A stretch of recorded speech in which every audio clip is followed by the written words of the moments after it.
नमस्कार, आपके साथ मैं रोहित कुमार। आप हैं न्यूज फोर नेशन पर।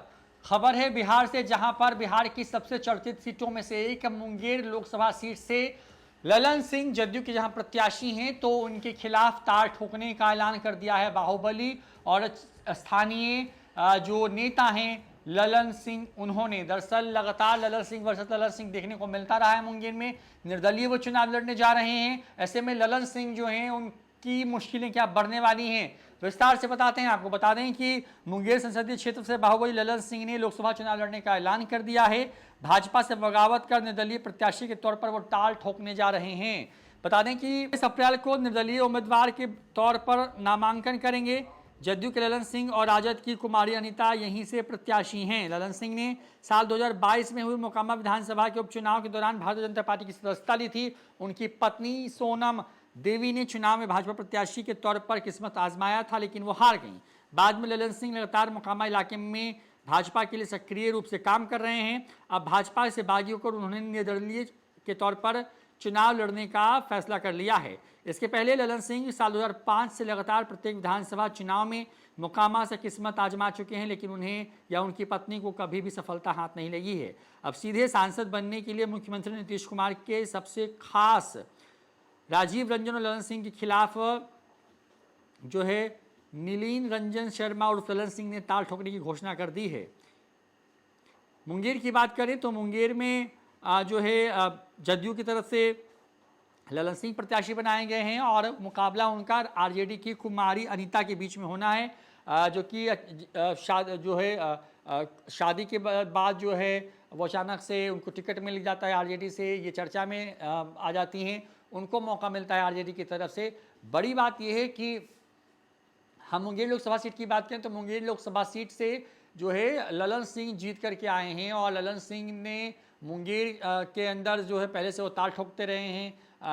पार्टी के पूर्व राष्ट्रीय अध्यक्ष रह चुके हैं, जदयू में नंबर 2 की हैसियत रखते हैं। ललन सिंह जो हैं वहाँ से प्रत्याशी बनने के बाद उनका बयान था, वो कहते हैं कि उनकी टक्कर में कोई नहीं है, वहाँ पर उनकी जीत तय है और बड़ी मार्जिन से वो जीतने जा रहे हैं।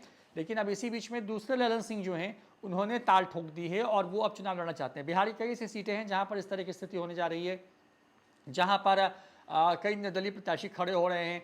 लोकसभा चुनाव की बात करें तो इस बार जो पूरी लड़ाई है वह मूल तौर पर बिहार में इंडिया अलायंस वर्सेस एनडीए के अंदर में है। एनडीए की बात करें तो इसमें जो दल हैं उसमें बीजेपी, जदयू के साथ साथ जो है वो हिंदुस्तानी अवाम मोर्चा, चिराग पासवान की लोजपा और उपेंद्र कुशवाहा की पार्टी शामिल है। तो दूसरी तरफ अगर इंडिया अलायंस की बात करूँ तो यहाँ पर फिलहाल कहने को आरजेडी, लेफ्ट की पार्टियाँ, अगर मुकेश सहनी आते हैं तो वो, और साथ ही साथ जो है एक और जो है वो कांग्रेस बड़े दल के तौर पर है। हालांकि कांग्रेस को अब तक लालू यादव ने एक भी सीट नहीं दी है। लगातार उनकी पार्टी तरफ से बयान दिए जा रहे हैं कि कांग्रेस अपनी क्षमता या औकात से ज़्यादा सीटें मांग रही थी, इसलिए टिकट नहीं दिया जा रहा है। ऐसे में कई सीटों पर जो है आरजेडी धड़ाधड़ जो है प्रत्याशियों को सिंबल अलॉट कर चुकी है। 13 अब तक ऐसे हो चुके हैं। ऐसे में बिहार में कांग्रेस आरजेडी के साथ रहेगी या नहीं, ये भी दिखने वाली बात होगी, क्योंकि पहले चरण के नामांकन में अब कुछ दिन बचे हुए हैं।